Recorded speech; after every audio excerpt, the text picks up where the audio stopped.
Et bienvenue dans ce dernier Monday Sécu. Pour ceux qui ne me connaissent pas, je me présente. Je suis Oussem Zeri, consultant en sécurité des systèmes d'information chez Proxiad. Je travaille sur tout ce qui est sécurité applicative, test d'intrusion, sécurité by design, etc. Donc, les Monday Sécu ont remplacé plutôt les Proxy Monday pour le mois de juillet et août. Et il s'agit des présentations sur plusieurs vulnérabilités web avec deux parties, une partie théorique et une partie pratique. La plupart des temps, on utilise des labs qui sont déjà prêts de la plateforme Portsfigure de Burp Suite et d'autres fois avec des classes ou des fonctions vulnérables créées lors de la démonstration pour les exploiter par la suite.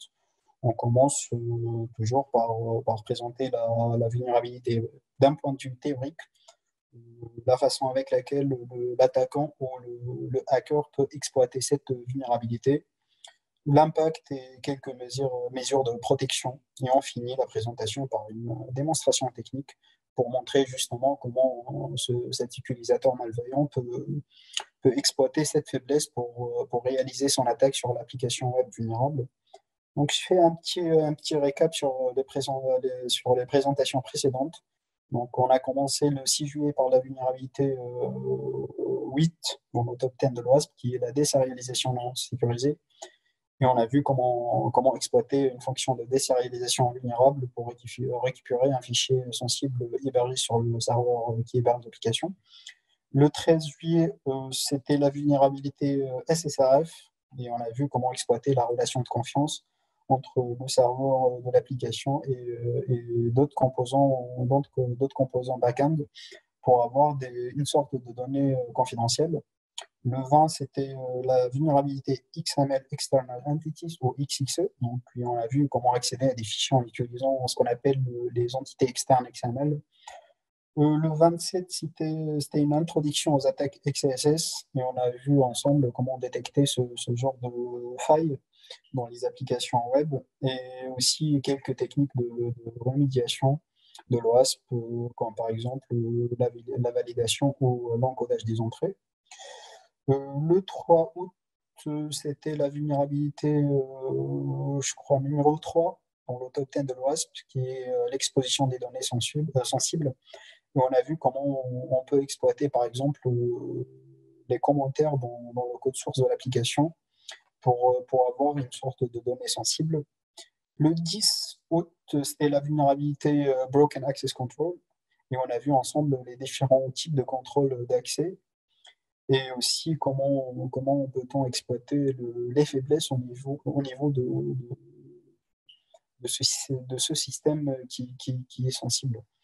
Le 17, on a vu la vulnérabilité CSRF. Nous avons pu voir comment un attaquant peut facilement changer l'adresse mail ou le mot de passe d'un utilisateur légitime.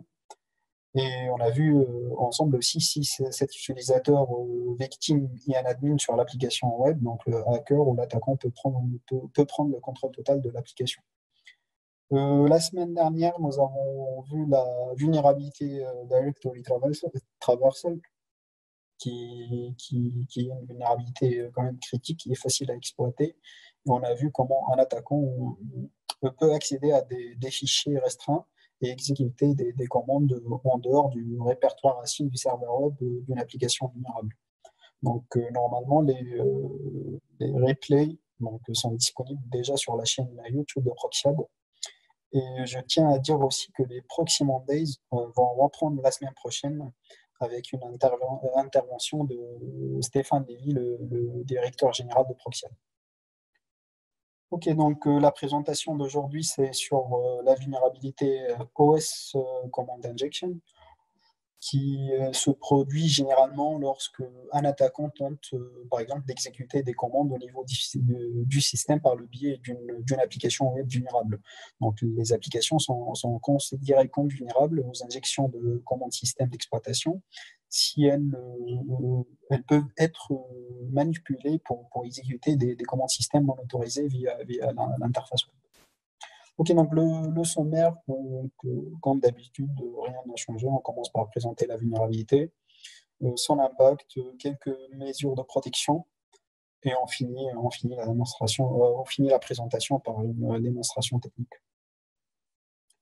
Ok, donc l'injection des commandes est une attaque dont le but est l'exécution des commandes de shell sur le système d'exploitation hôte, en utilisant bien sûr une application web vulnérable. Donc les attaques par injection de commandes sont possibles lorsqu'une application transmet des données non sécurisées fournies par l'utilisateur, que ce soit formulaire ou en tête HTTP ou cookies par exemple, à un shell du système. Donc, dans cette attaque, les commandes de système d'exploitation fournies par l'attaquant sont généralement exécutées avec, on va dire, les privilèges de l'application vulnérable. Donc, cette attaque diffère de l'injection de code normal, ce qu'on connaît tous, et cette différence, c'est l'injection de code permet à l'attaquant d'ajouter son propre code qui est ensuite exécuté par l'application. Donc, dans l'injection de commande, l'attaquant étend la fonctionnalité par défaut de l'application qui exécute des commandes système sans avoir besoin d'injecter son propre code en fait. Et comment fonctionne ce type d'injection? Donc, en premier lieu, les attaquants identifient bien sûr une vulnérabilité dans l'application. Cela leur permet d'insérer un code malveillant dans le système d'exploitation et d'obtenir une fonctionnalité offerte par l'application qui est sous-jacente. Donc, les attaquants peuvent déclencher l'attaque même sans accès direct au système d'exploitation. Après, l'attaquant modifie le contenu généré dynamiquement sur une page à l'aide de code HTML, par exemple par la saisie dans un champ ou dans un formulaire ou via les cookies. Et une fois le code inséré dans la page web affectée, le navigateur interprète le code.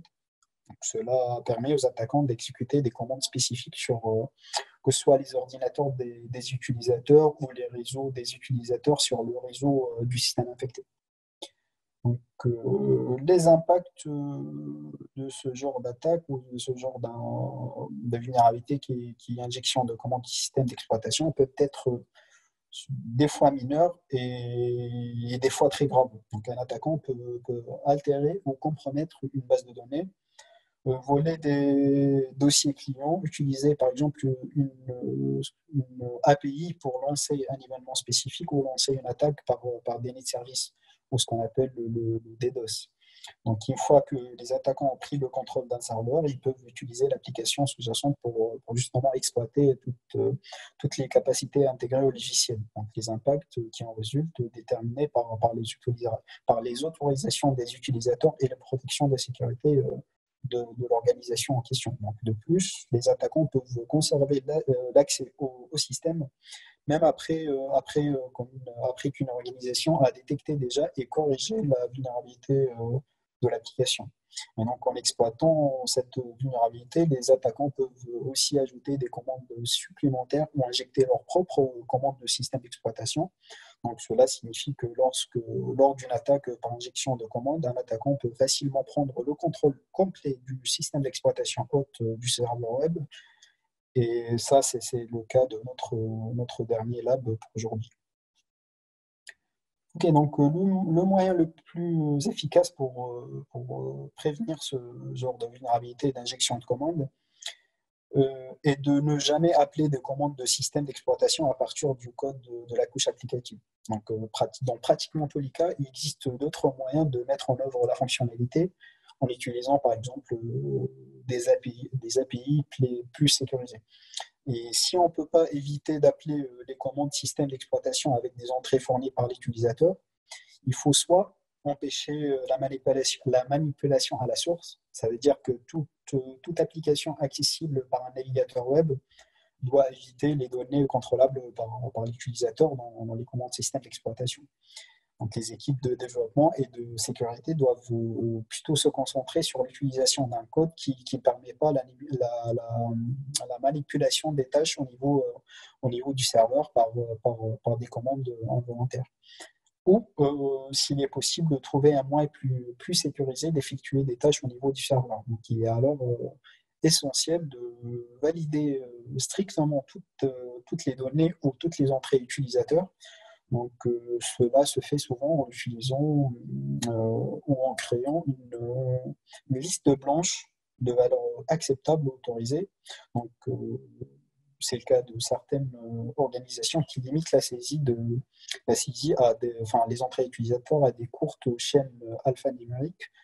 Donc, et toute entrée en dehors de la plage de données acceptables est automatiquement rejetée par le système. Ok, donc ça c'est pour la présentation. Maintenant, on va passer à la démonstration. J'ai un petit souci avec ma machine Kali parce que je suis passé à la version 2020 et j'ai un petit problème avec mon proxy. Je vais réessayer encore, sinon je vais expliquer les labs enfin, d'une façon théorique. Et après, on va essayer de créer un petit code vulnérable. Et après, on va l'exploiter et le protéger par la suite, si on n'aura pas l'accès au lab de la plateforme PortSwigger. Ok, je vais essayer encore une fois parce que je ne sais pas, j'ai un problème de proxy.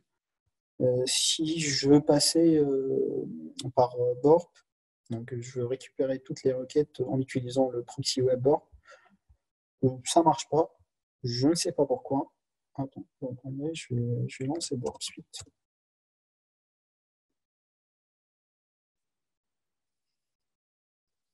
Donc c'était ce matin, j'ai changé la version. Je ne sais pas pourquoi, parce que j'ai vu la nouvelle version de Kali est sortie.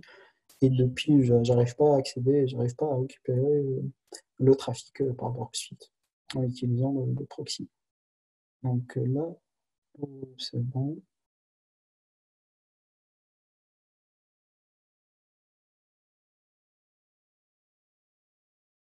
Ici, j'ai bien mis les paramètres requis, 127 000. Votre connexion Internet. Ok, là c'est bon. Je vais essayer encore une fois. Non,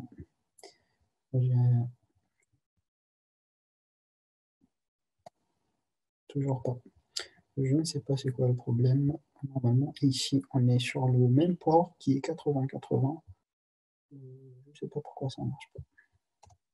Peut-être je vais essayer de passer par Fox Proxy. Donc, mon proxy ici. Je vais faire via ce proxy. Et normalement, c'est la même configuration. Je ne vois pas pourquoi ça ne marche pas. Ok, donc c'est pas grave. J'ai juste expliqué vite fait les labs parce que je les ai mis dans la présentation. Après, on va faire autrement. On va créer ensemble une fonction vulnérable en PHP parce que c'est le langage que je maîtrise le plus. Et puis, on va essayer de l'exploiter au fur et à mesure. Ok, donc ici pour le premier lab, nous avons, enfin, sur la plateforme, nous avons une application d'achat qui permet à l'utilisateur de voir si un article est en stock dans le magasin ou pas. Donc, pour fournir ce genre d'informations, l'application doit interroger le système, enfin le système qui héberge l'application. Et donc, pour des raisons historiques, la fonctionnalité est implémentée en appelant une commande de shell avec les ID de produits en magasin. Et comme l'application ne met en œuvre aucune défense contre l'injection des commandes OS, un attaquant peut facilement injecter un commande système en plaçant le petit séparateur de commandes qui est le et commercial après la commande d'injecter pour justement mettre son petit code ici qui est HOAMI pour afficher l'utilisateur en question. Donc il va séparer la demande initiale avec la commande injectée qui est HOAMI pour afficher l'utilisateur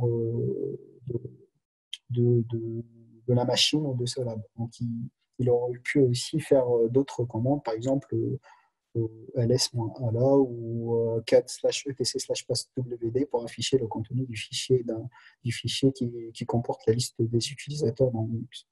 Donc ça, c'était pour le premier lab. Le deuxième lab, j'ai mis quoi? De nombreux cas d'injection de commandes OS sont vulnérables de type blind. Ah, d'accord. Donc, les applications, enfin, les attaques de type blind, généralement, l'application, quand elle reçoit une requête HTTP, elle ne renvoie pas à la sortie dans la réponse.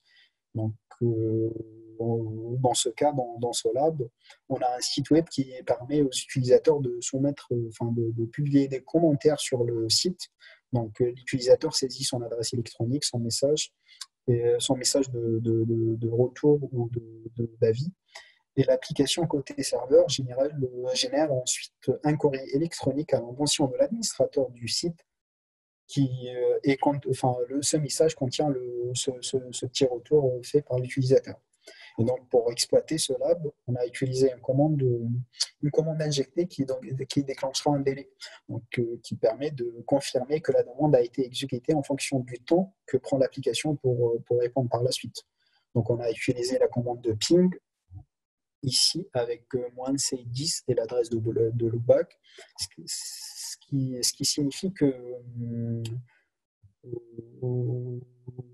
pendant 10 secondes, on a envoyé une sorte de ping au serveur qui héberge l'application.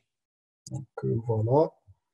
Donc pour avoir un délai, pour saisir un délai bien déterminé. Pour le troisième lab, pour rediriger la sortie de la commande injectée dans un fichier racine du site web qu'on peut ensuite récupérer de notre navigateur. Ah oui, donc, ok. Donc ici, dans le cas de ce lab, donc, si par exemple une application utilise des ressources à partir de l'emplacement du système du fichier, par exemple, elle met les images dans un emplacement de type /var/www/image. Donc, on va placer, nous, ce qu'on va faire, on va créer un nouveau fichier. On va placer le résultat de la commande whoami qui permet d'afficher l'utilisateur en cours. Et on va la placer dans un fichier dans cet emplacement. Et ce qu'on va faire par la suite, c'est qu'on va utiliser le navigateur pour aller chercher ce petit fichier, récupérer la requête. Et une fois qu'on a récupéré la requête, on va afficher cette image ou ce message ou ce petit file qui contient le fichier qu'on a injecté qu'on a injecté au début, qui est ici, qu'on a injecté en whoami. On a injecté la commande de whoami qui permet d'afficher l'utilisateur en cours dans ce fichier output.txt. Et après, on a utilisé une image. Donc, on a intercepté, on a accédé à une image, on a intercepté la requête, et on a remplacé le nom d'image par ce fichier, et du coup, il nous a affiché le résultat de la commande de Huawei. Ok, donc là, ce qu'on va faire pour le quatrième lab, on va créer un petit code vulnérable. Donc, nous allons utiliser un code PHP très simple qui permet, par exemple, de supprimer un fichier en utilisant la commande de systemrm. Par exemple, dans une application web, un utilisateur peut supprimer un fichier ou un document spécifique dans son propre compte. Donc, c'est ce qu'on va faire. Désolé pour le petit souci de proxy.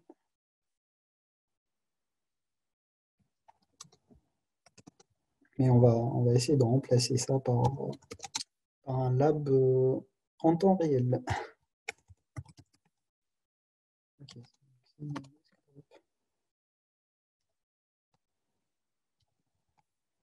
C'est encore...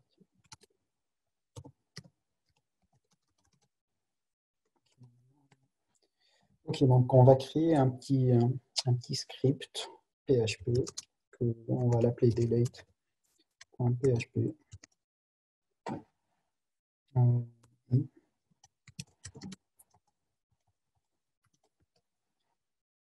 Ok, donc on va commencer par un petit message d'écho. Donc veuillez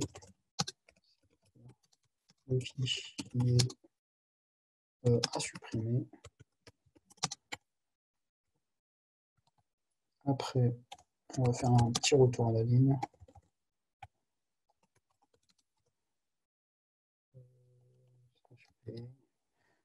Ok, le point virgule. Euh, ok, donc on va écrire un règle qui s'appelle file, qui permet de récupérer le fichier à supprimer.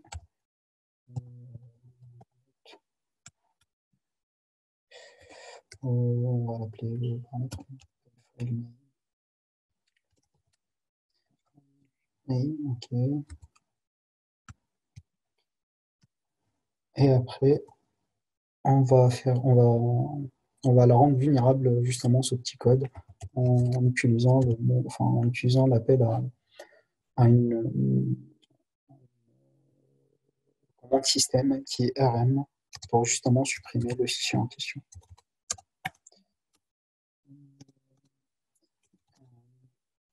Et le petit file.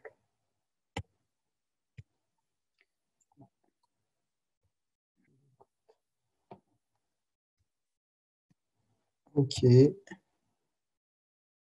donc, normalement, on va essayer là. On va essayer de voir, d'exploiter cette petite système, l'appel à la commande système pour supprimer ce file, pour afficher justement des données confidentielles. Ok, normalement, juste, je vais faire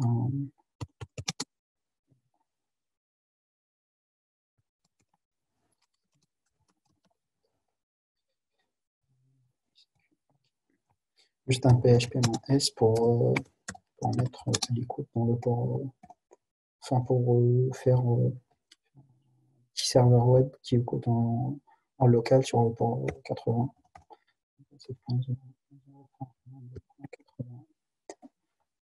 On écoute sur le port 80 et on va essayer désactive le proxy en un peu besoin. Le proxy, ok. Ici, désactive burp. Et on va essayer d'accéder à notre fonction vulnérable. Point 80. On va appeler delete PHP. Après le file, on va mettre n'importe quoi, enfin par exemple, je sais pas moi, txt, et on va injecter notre petite commande qui est whoami. Oups, j'ai fait un espace ici. Ok. File.txt. Oups. C'est pas.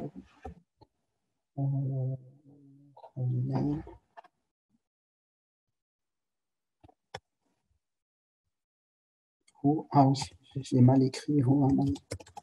Et voilà, il nous a affiché l'utilisateur actuel de notre système. Ok, je vais essayer de faire ID par exemple. Il nous affiche l'utilisateur avec les groupes, etc., etc. Je vais par exemple essayer afficher un fichier confidentiel tel que /etc /postwd. Ici, il nous affiche l'ensemble des utilisateurs qui sont dans cette machine.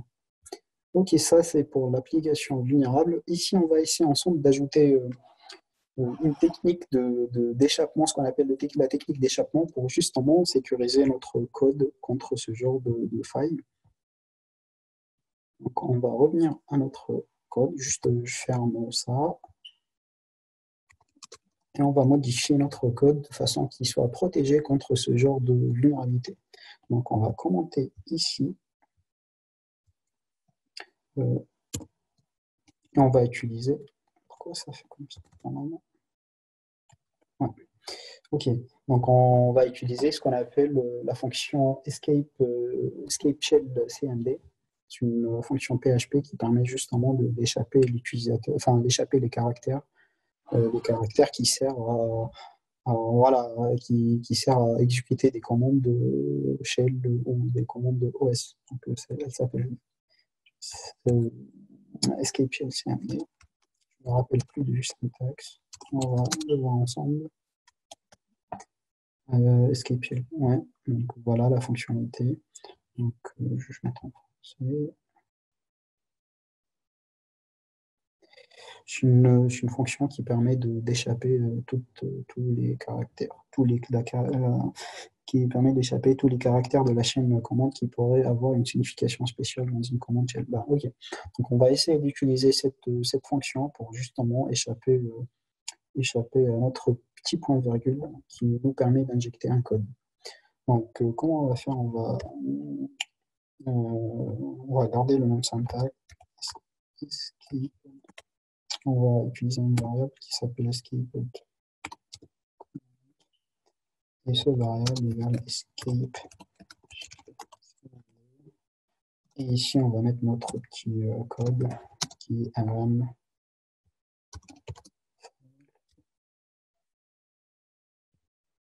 Ok. On est bon. Et puis, on va appeler, à la place d'appeler directement le rm.file, on va appeler ce variable qui est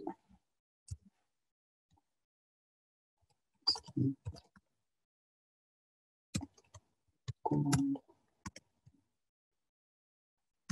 Donc voilà, on est bon. Donc on a protégé justement l'application de cette vulnérabilité en utilisant cette fonction de PHP qui permet l'échappement des caractères spéciaux ou des caractères qui servent à injecter le code.